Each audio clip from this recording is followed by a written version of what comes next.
Whoa, you came out of nowhere? Just because your mother chose life for you doesn't mean you get to force little girls to carry their rapist baby. Oh. I saw your debate.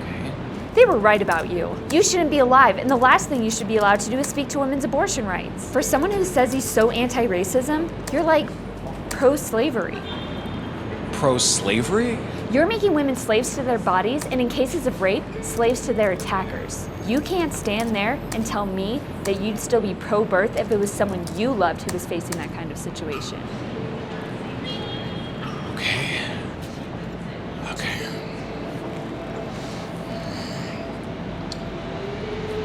Wow.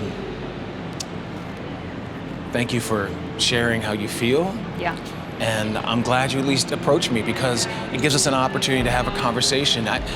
Your life has value, Yeah. My life has value, and it's equal value. Every human being has equal and irrevocable value. I have to start with that foundation because without that, when someone has less value, it justifies violence against them. And I'll tell you, the violence of abortion never erases the violence of rape.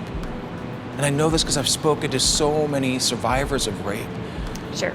We live in a culture that feels like, hey, this is the easy way out. But the way that we deal with those who become victims is not to harm other victims. There's so many better ways to help bring healing and wholeness to those who've experienced that.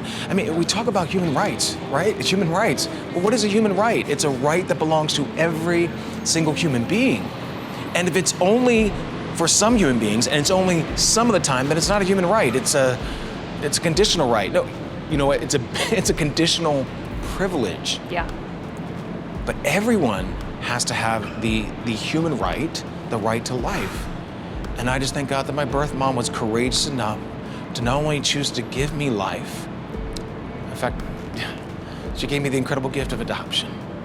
And so I see things differently than you do, but I'm hoping you'll come around to the truth that every human life has God-given purpose, whether you're planned, unplanned, whether you're able, whether you're disabled. Every one of us has that equal inherent value, and no one can take that away from us. But victims deserve better than being a slave to their circumstance. You know, you're right. Every victim of rape, both the mother and the child, deserve so much better. Better than trauma, better than fear, better than abortion.